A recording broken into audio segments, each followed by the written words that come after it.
Assalamualaikum warahmatullahi wabarakatuh. Perkenalkan, nama saya Salsalinta Naomi Malasari, NIM 232520076, kelas TIB semester 5.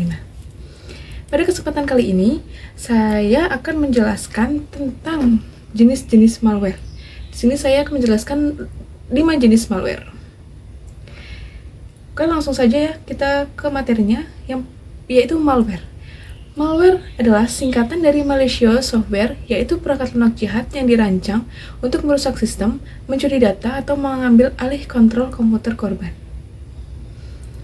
Untuk jenis malware yang pertama yaitu virus. Virus ini bekerja dengan cara menempel pada file atau program lain. Virus akan tetap aktif ketika file dibuka oleh pengguna. Setelah aktif, virus ini bisa menyebar ke file lain, merusak sistem, hingga menghapus data. Jenis malware satu ini yaitu virus ini membutuhkan inang untuk dapat selalu aktif. Kita ke kasusnya. Kasusnya saya ambil tentang kasus virus I Love You. Virus I Love You adalah salah satu worm paling merusak dalam sejarah. Menyerang lebih dari 45 juta komputer di seluruh dunia hanya dalam beberapa jam. Serangan ini menyebabkan kerugian lebih dari 10 miliar USD secara global. Virus I Love You menyebar cepat melalui email berisi file Love Letter for You TXT VBS yang jika dibuka langsung menginfeksi sistem dan mengirim dirinya ke semua kontak korban. Dalam waktu singkat, worm ini melumpuhkan layanan kantor, perusahaan, hingga pemerintahan di berbagai negara. Kita lanjut ke cara penyebaran malware virus ini, yaitu mengirim email bertajuk I love you yang membuat korban penasaran. Lampiran berisi skrip VBS yang otomatis. Ini menyalin dirinya ke sistem, menghapus merusak file, mengirim virus ke seluruh kontak email, dan menyebar ke jaringan dan komputer lain. Untuk penanganan dan pencegahannya, yaitu tidak membuka lampiran email yang mencurigakan atau dari pengirim tidak dikenal, mengaktifkan antivirus dan update sistem secara rutin, mematikan fitur auto-run script seperti VBS jika tidak diperlukan, edukasi pengguna agar waspada terhadap email dengan judul yang menarik atau menjebak. Kita lanjut ke virus yang kedua yaitu worm. Virus ini tidak berbeda dari virus. Worm ini dapat menyebar sendiri secara otomatis. Worm ini memanfaatkan jaringan komputer untuk berpindah dari satu perangkat ke perangkat lain dalam waktu singkat. Malware ini cepat menyalin dirinya dan menguras bandwidth. Untuk kasusnya yaitu tentang serangan rantai pasukan worm NPM Sci-Hulud. Sci-Hulud adalah worm yang menyebar lewat paket NPM yang terinfeksi dan otomatis memperbanyak diri ke paket lain. Serangan ini menyebabkan banyak proyek ikut terkena karena paket jahat sudah masuk ke rantai distribusi software resmi. Untuk cara penyebaran malware worm ini yaitu menyusup lewat paket NPM berbahaya lalu mengambil token akses developer dan menggunakan token itu untuk mempublish versi paket lain yang sudah terinfeksi. Untuk penanganan dan pencegahannya, yaitu periksa reputasi paket sebelum install, aktifkan 2FA, dan amankan token akses. Dan yang kedua itu gunakan scanning keamanan dan audit dependensi secara rutin. Untuk malware yang ketiga yaitu Trojan, atau yang disebut dengan kuda Troya. Trojan ini menyamar sebagai aplikasi baik seperti game tools atau aplikasi gratisan. Setelah dibuka, Trojan ini menjalankan fungsi yang berbahaya seperti mencuri data bank, hingga memasang malware lainnya. Untuk kasusnya, yaitu saya ambil tentang serangan Trojan perbankan global terhadap ponsel pintar yang meningkat sampai 196%. Jumlah serangan Trojan banker pada ponsel pintar melonjak 196% pada tahun 2024 dibanding tahun sebelumnya. Trojan tersebut dibuat untuk mencuri data login perbankan, e-payment, dan kartu kredit para pengguna sehingga resiko kebocoran data finansial sangat tinggi.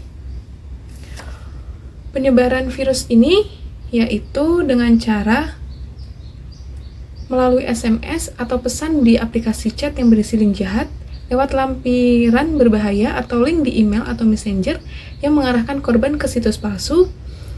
Kadang pesan dikirim dari kontak yang sudah terinfeksi. Untuk penanganan dan pencegahannya, yaitu ada 4. Yang pertama, jangan klik link atau buka lampiran dari SMS atau chat email jika datang dari kontak atau nomor asing atau tidak dikenal. Download aplikasi hanya dari toko resmi seperti Play Store, App Store, dan periksa reputasi dan izin aplikasi sebelum diinstal. Gunakan aplikasi keamanan antivirus, anti-malware di smartphone untuk mendeteksi dan memblok malware. Dan yang terakhir yaitu rutin perbarui sistem operasi dan aplikasi agar bug atau celah keamanan tertutup dan mengurangi kemungkinan malware bisa masuk. Untuk yang keempat yaitu spyware. Spyware ini bekerja sebagai mata-mata yang diam-diam mengumpulkan informasi pengguna.